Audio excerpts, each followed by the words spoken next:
Hey guys, so welcome back to the next video of the charter aspirant. तो आज हम लोग देख रहे हैं चैप्टर नंबर 4 का रिवीजन। चैप्टर नंबर 4 का भी सबसे पहले नाम क्या था हमारा? Corporate level strategy. क्या नाम था? Corporate level strategies. उसमें सबसे पहले हमने क्या देखा था? उसमें हमने देखा था कि स्ट्रेटेजी 3 लेवल पे फॉर्म होते हैं। कौन से लेवल थे वो? हमारे corporate level, business level, function level. कौन से थे? Corporate level, business level, function level. इसके पहले हमने क्या देखा था?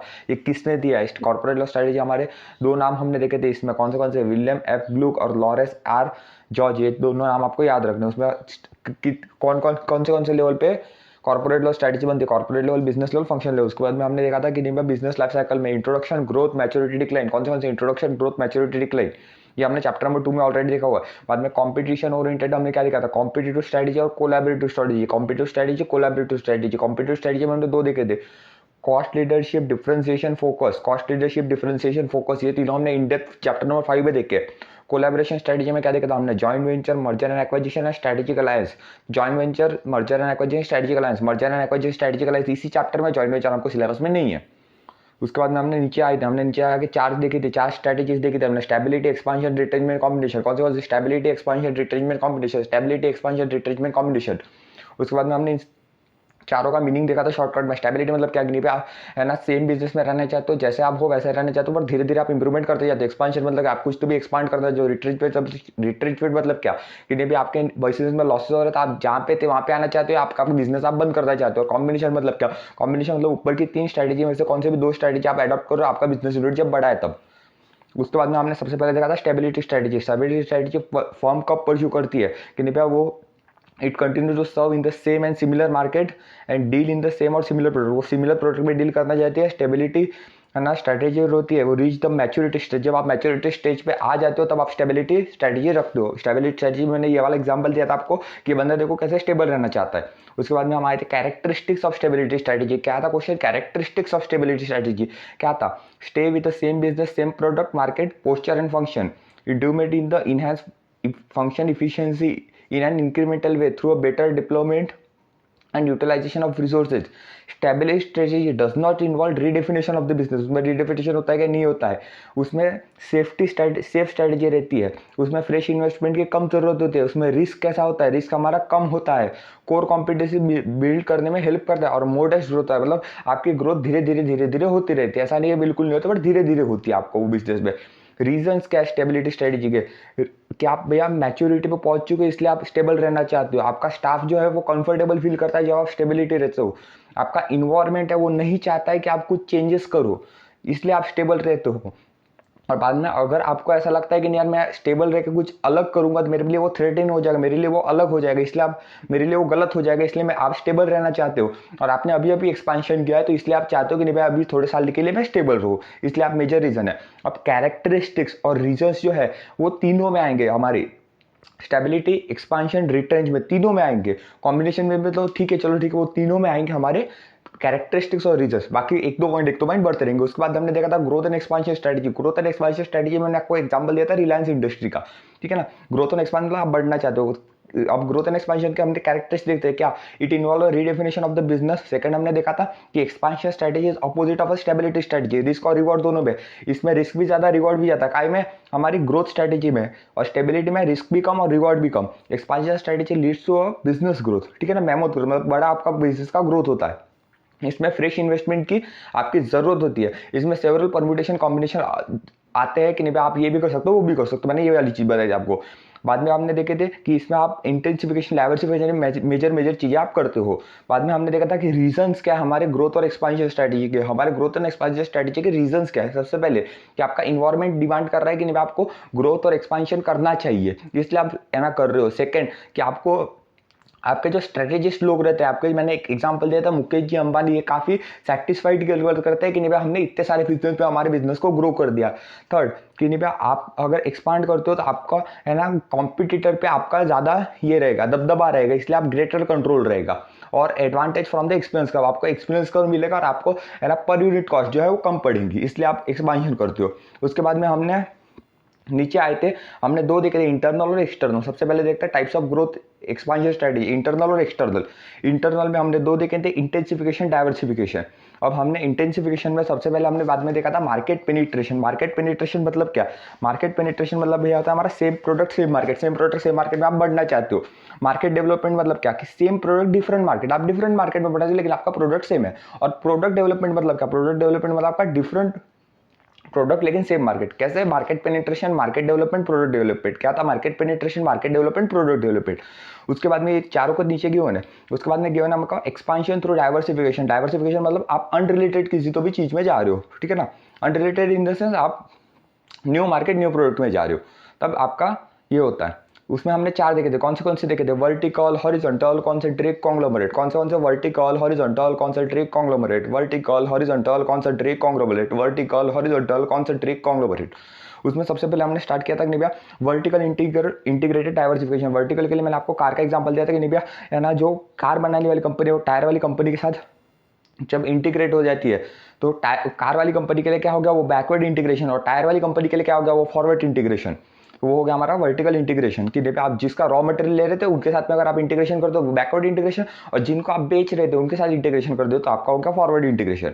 उसके बाद में हमने देखा था और horizontal integrated diversification. Horizontal integrated diversification मतलब या आप जिस है ना सेक्टर में बेच रहे हो उसी सेक्टर में जो दूसरे है ना कंपनीज है, उन कंपनीज के साथ जब आप है ना उन कंपनीज को खरीद लेते हो तो उसका आप बोलते हैं हम लोग हॉरिजॉन्टल इंटीग्रेटेड डाइवर्सिफिकेशन। क्या बोलते हैं? Horizontal integrated diversification.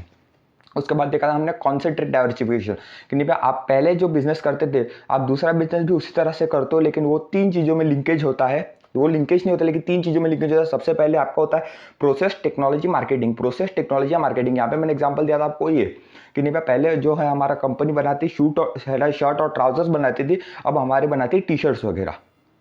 और हमने बाद में देखा था कॉन्ग्लोमरेट डाइवर्सिफिकेशन। कॉन्ग्लोमरेट डाइवर्सिफिकेशन मतलब कि कोई लिंकेज नहीं है एक का दूसरे के साथ। हमने चार चीजें देखी, कौन सी देखी? Vertical, horizontal, concentric, conglomerate. Vertical, horizontal, concentric, conglomerate, ठीक है। ये हो गया हमारे डाइवर्सिफिकेशन के चारों टाइप। उसके बाद में हमने देखा था expansion through merger and acquisition. तो मर्जर एंड एक्विजिशन में बाद में हमने देखा था कि आप किसी और कंपनी के साथ मर्ज कर लेते हो या किसी और कंपनी को एक्वायर कर लेते हो। हमने इसमें चार टाइप के मर्जर्स देखे थे। सबसे पहले हॉरिजॉन्टल मर्जर, हमने यहाँ पे एग्जांपल देखा था वोडाफोन आइडिया का कि नहीं भाई वोडाफोन आइडिया दोनों सेम इसकी कंपनीज है, दोनों ने आपस में मर्ज कर लिया। वर्टिकल मर्जर में हमने देखा था बैकवर्ड इंटीग्रेशन और फॉरवर्ड इंटीग्रेशन, वही मेरा कार वाला एग्जांपल। उसमें वक्त वो होता है कि एक कंपनी दूसरे को एक्वायर करती है, यहाँ पे दोनों मर्ज हो जाते हैं। कोजेनरिक मर्जर मतलब कि नहीं भैया एक प्रोडक्ट दूसरे प्रोडक्ट से रिलेटेड नहीं है, सिर्फ यहाँ पे प्रोसेस, बिजनेस, मार्केट और टेक्नोलॉजी के केस में दोनों सेम होते हैं, या इन तीनों में से कोई भी एक चीज में वो सेम होते हैं बाकी में अलग होते हैं। वो हो गया हमारा कोजेनरिक मर्जर। कॉन्ग्लोमरेट मर्जर मतलब हमारा डिफरेंट हो गया। अब एक चीज आपको याद रखनी है कि डाइवर्सिफिकेशन में जो हमने देखा था तो डाइवर्सिफिकेशन में था वर्टिकल, हॉरिजॉन्टल, कॉन्सेंट्रिक था वहां पे, यहाँ पे कोजेनरिक है। ये चीज याद रखना, वहां पे कॉन्सेंट्रिक था, यहाँ पे कोजेनरिक है, बाकी सब सेम है और अंदर का मटेरियल तो आप लिख ही लोगे। बाद में हमने देखा था कॉन्ग्लोमरेट मर्जर। कॉन्ग्लोमरेट मर्जर मतलब कि अनरिलेटेड। उसके बाद में हमने देखा था स्ट्रेटेजिक अलायंस। स्ट्रेटेजिक अलायंस पर आपको देखा था है ना, ये मैकडी का एग्जांपल देता है कोको कोला के साथ कि नहीं आप है ना मैकडी के रेस्टोरेंट पे हमको क्या क्या मिलता है? कोको कोला ही मिलता है। तो ये स्ट्रेटेजिक अलायंस है। यहाँ पे कंपनी जो है वो अपना खुद का अस्तित्व नहीं खोती लेकिन दोनों कंपनी साथ में आ जाती है, उसको बोलते हैं स्ट्रेटेजिक अलायंस। तो स्ट्रेटेजिक अलायंस में सबसे पहले हमने देखा था एडवांटेज। सबसे पहले हमने देखा था ऑर्गेनाइजेशनल एडवांटेज होता है, इकोनॉमिकल एडवांटेज होता है, स्ट्रेटेजिक एडवांटेज होता है, पॉलिटिकल होता है। कौन से ऑर्गेनाइजेशनल, इकोनॉमिक, स्ट्रेटेजिक और पॉलिटिकल। ये आपको याद कैसे रखना? ये याद रखना है आपको ईसॉप करके। ईसॉप बोले तो economic, strategic, organisational, political. Strategic, economical, organisational, political लिख लेना वहाँ पे ईसॉप, ठीक है ना।